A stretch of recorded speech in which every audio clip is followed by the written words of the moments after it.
Diplomats from around the world are gathering in Munich for NATO Security Conference, with the Ukrainian crisis certain to dominate talks. RT's Peter Oliver is there for us. We're going to join him just now.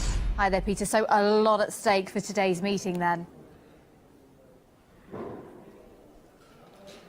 Yes, indeed. Just behind me, everybody's getting ready for the Friday session of today's Munich Security Conference meeting. Now, everybody from around the world is here. What we are looking for, what we clearly going to see, is a lot of Ukraine dominating the proceedings. A lot of talks about what's going on in the east of that country in particular. What we are going to see as well as talks about the Middle East and the ongoing security crisis that's going on there as well. But Ukraine is set to dominate the talks. Ukraine is going to be the number one. That's what's going to be the major point, the major talking point, and that's what we're going to hear all of the major leaders from around the world talking about today. All right, Peter, thanks for that. We're going to join you shortly, I believe. But meanwhile, international affairs commentator Rick Rozoff believes the alliance is only interested in expanding its interests and isolating Russia. NATO plays an intrinsic role, an indispensable role in the ongoing war. The Ukrainian crisis, in fact, is a war. And what we've seen is that the crisis in the Ukraine has provided NATO with the pretext for moving further into NATO, something plans that were well underway far in advance of that crisis. What the U.S. has succeeded in doing with NATO expansion is to set up a military iron curtain along Russia's entire western border. It may not want to immediately bring Ukraine in as a full member of NATO. It's sufficient, as in the case with the country that has been paired by NATO and the United States for integration, Georgia. It's sufficient that these two countries be launching pads or operating areas, forward bases for U.S. and NATO operations elsewhere, particularly aimed towards Russia. Let's be very clear about this. Well, the Munich conference in Russia have quite a history.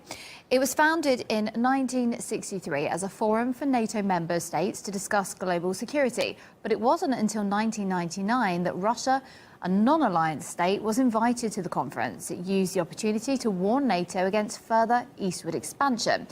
In 2007, Russia's President Putin gave a rather fiery speech there, slamming the US for trying to achieve global dominance, saying America was a threat to international law.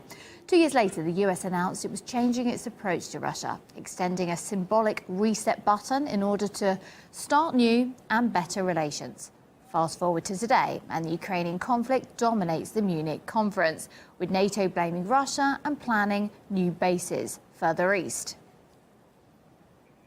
Europeans complaining about sanctions against Russia are inappropriate and annoying, says the US Vice President. That statement coming on the sidelines of a Brussels meeting with members of the European Parliament, according to the German magazine Der Spiegel, that is. Now, the Vice President also called on Europeans to stand united against Moscow. But this is a moment where the United States and Europe must stand together, stand firm. Russia cannot be allowed to redraw the map of Europe, because that's exactly what they are doing. It's only natural that Europeans aren't too happy with sanctions against Russia, considering the amount of business done between the two, says political scientist Stefan Huth.